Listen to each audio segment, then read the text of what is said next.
In the shadows of a rapidly fracturing world order, the silence of the Eurasian steppe has been replaced by the rhythmic thunder of a war that refuses to end.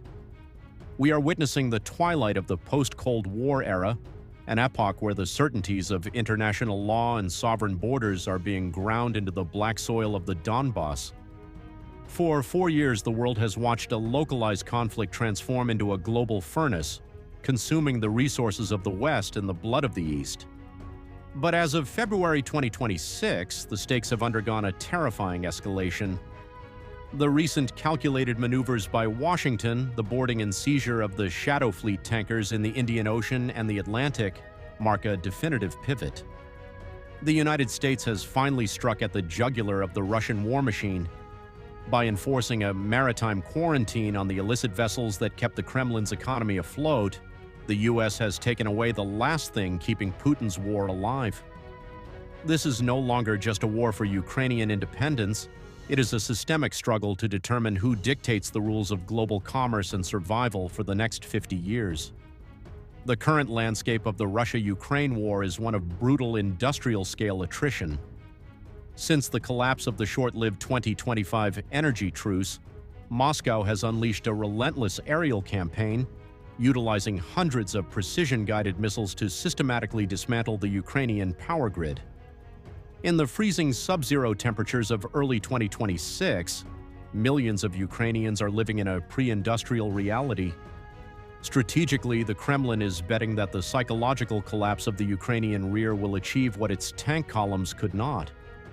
On the front lines, the war has devolved into a meat grinder of staggering proportions, with total Russian casualties now estimated to be surpassing 1.2 million, a figure that eclipses every Soviet and Russian conflict since the fall of Berlin in 1945.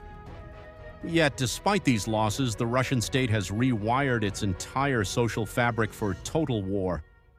The economy, however, is finally hitting the wall of reality.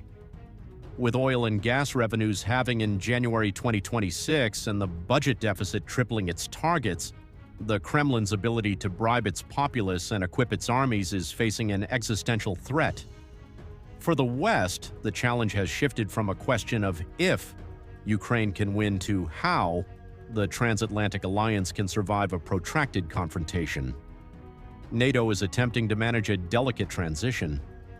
While the United States has pivoted toward a more transactional posture, emphasizing gunboat diplomacy and maritime interdiction, the burden of European security is falling squarely on the shoulders of the North Sea and Baltic littoral nations.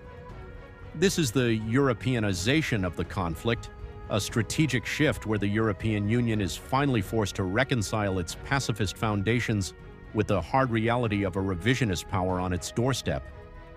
The creation of a unified front against the Russian Shadow Fleet represents a desperate yet decisive attempt to build a self-sustaining security architecture.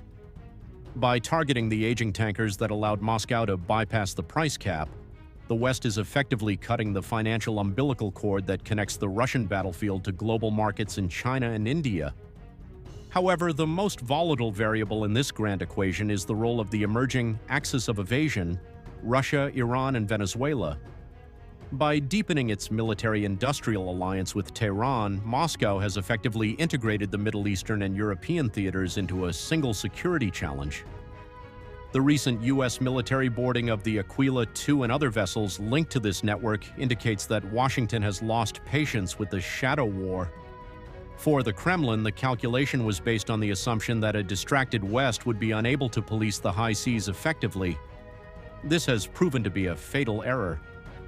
Washington's response, characterized by instant maritime interdictions and the looming threat of further quarantines, indicates that the U.S. still views the freedom of navigation and the containment of authoritarian revisionism as non-negotiable red lines. By tethering its fate to a stagnating Russian war machine, Tehran and Caracas have invited the full weight of American naval power at a time when their own domestic stability is fragile. Economically, the world is witnessing the first true total economic war of the digital age. The sanctions regime, once thought to be a knockout blow, has instead become a slow-motion strangulation. As of February 2026, the Russian economy is finally beginning to buckle under the weight of historic labor shortages and the cratering of energy revenues. The Shadow Fleet, which once served as the Kremlin's last remaining financial lifeline, is being dismantled ship by ship. While Russia has managed to survive by pivoting to Beijing, the terms of this trade are increasingly colonial.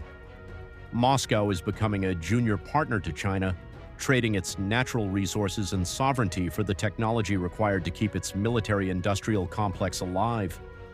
This shift in the Russo-Chinese axis is perhaps the most significant long-term consequence of the war, creating a formidable authoritarian bloc that seeks to challenge the primacy of the US dollar and the liberal international order.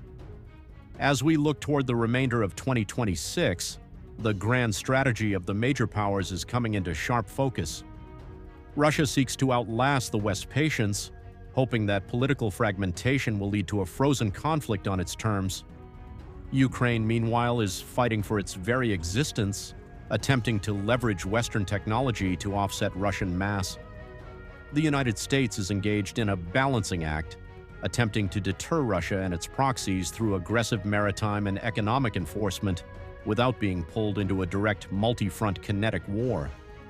The mistake the Kremlin made was believing it could sustain a 20th century war of attrition with 21st century financial bypasses. In the high-stakes game of global geopolitics, the US has finally played its strongest card. The world order is not just shifting, it is being forged in the fires of a war where the economic lifeline of the aggressor has finally been severed.